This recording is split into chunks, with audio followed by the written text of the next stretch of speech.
Hello, good evening. The sexist behaviour infiltrating our public services has been uncovered over the past year, with police and fire services exposed by shocking accounts from women. Tonight, it's the army that's under fire as we share the experience of a female veteran from West Wales. She's spoken to Wales at 6 about the misogyny, bullying and sexual assault she says she faced during her 17 years of service. And it appears she's not alone, as figures reveal 1 in 4 female veterans across England and Wales have experienced sexual assault. The Ministry of Defence say they have a zero-tolerance approach to such behaviour. With this exclusive report, here's our correspondent, Alexandra Hartley. Emma joined the army when she was just 16 years old. She climbed the ranks and fought on operational and humanitarian tours in places like Afghanistan and Kenya. But throughout her career, spanning 17 years, she says she also experienced misogyny, bullying, harassment and even sexual assault. We have changed her name and her voice to protect her identity. There was always a lot of banter in the military, but there were times when it was taken too far. My body shape was commented on. There was a lot of harassment and inappropriate behaviour like groping, which was often deemed okay if there was alcohol involved. There were incidents where males would come into female shower areas when we were on operations, and it was something we had to accept and deal with. But it caused so much vulnerability and anxiety. I've been screamed at and even spat at, where male soldiers would think it acceptable to do that to a woman. It never seemed to happen to any male peers. On one occasion, whilst on tour, Emma says she was sexually assaulted. I was trapped in a vehicle with a male when the incident occurred. I did report it, but there was no formal action taken. It was just brushed under the carpet. The man involved kept his job and stayed in post, and I was told to get on with mine. How did that make you feel? I felt intimidated. I felt vulnerable. I felt I had no support. I felt like I'd been shamed and made to feel guilty for trying to report it. I was scared of being ostracised, and I felt very, very isolated. Sadly, Emma's experiences are not uncommon and have become more widely known as military sexual trauma.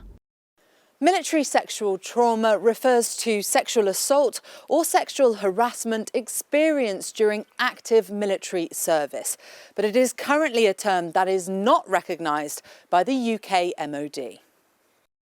Despite this, research from the only charity representing female veterans across the armed forces says it affects 1 in 4 women.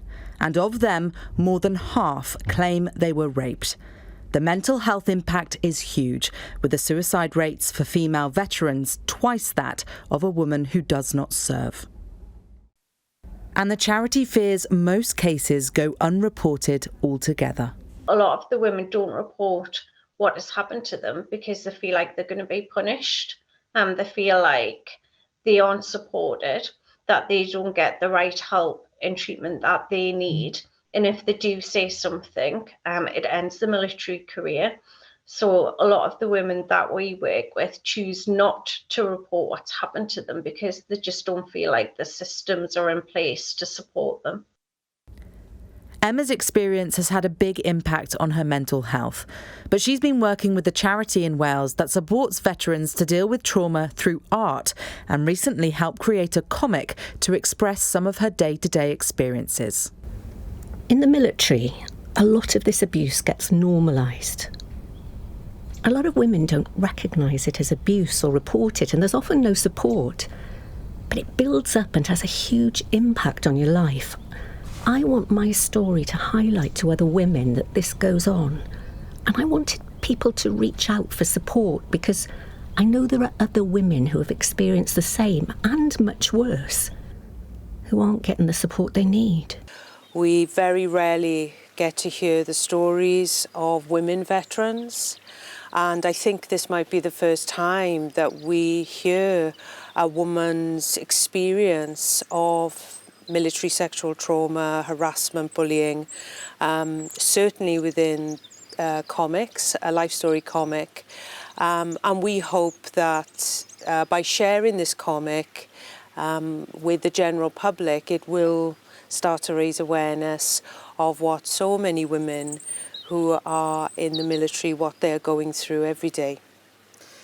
In a statement, the MOD said it has a zero-tolerance approach to sexual assault, and any allegations reported will be investigated with immediate action taken. The military also say they're making changes to create an inclusive environment for all, but Emma feels change isn't happening fast enough. What would you say to a woman who wanted to go into the forces? At the moment, as it stands, it's not a comfortable environment or a safe environment for a woman. And personally, I'd encourage them not to. You don't feel it's safe enough for a woman to be in the military? I don't at the moment, no. I don't think it is safe. Emma, like many other servicewomen, joined the forces to serve and protect her country. But she feels the military failed to protect her. She hopes sharing her experiences will help more women get the support and safety they need and deserve. And Alex joins me now in the studio. Alex, a really shocking report, and we heard there that military sexual trauma is an issue that many women have experienced, and this isn't the first time this has been highlighted. That's right, John. A couple of years ago, the MP for Wrexham, Sarah Atherton, who also happens to be the only female MP who has served in the military, helped carry out a review into the female experience of the armed forces. The findings were shocking. Recommendations were issued and training was put in place. But she feels that that training has not yet trickled through. It's been 2 years now, and some of the evidence that started to come back to me is suggesting that really that culture hasn't changed. And in fact, in some ways, this enforced, sterile, mandatory training might have backfired. And I should add that that mandatory training included diversity and inclusion training and also training on how to deal with some of the more serious assaults that we've mentioned in my report. But Sarah Atherton says there needs to be drastic cultural change within the military, not least because recruitment is being affected, especially for females joining. But she does say that she remains optimistic about a career in the military for females. Do you think that the military is a safe place as a woman at the moment? I think it is. I think 9 out of 10 women who said they would recommend a career are quite right. But, you know, there are elements in this very large institution that aren't working and they need to be addressed. So what happens now then, Alex? Well, Sarah Atherton has already helped launch an all-party parliamentary group on women in defence to keep this in the spotlight. She also told me that she is going to carry out a review on this again by the end of the year. Of course, Emma sharing her story with me comes at a time when women's safety and big institutions like this are really in the spotlight. We've seen the scrutiny over the Met Police and the fire service in this week and recent weeks. But it really does take people like Emma bravely sharing their story to put these kind of experiences in the spotlight, and she, along with campaigners, really hope that it will make a difference and make a change. Let's hope so. Alex, thank you very much indeed.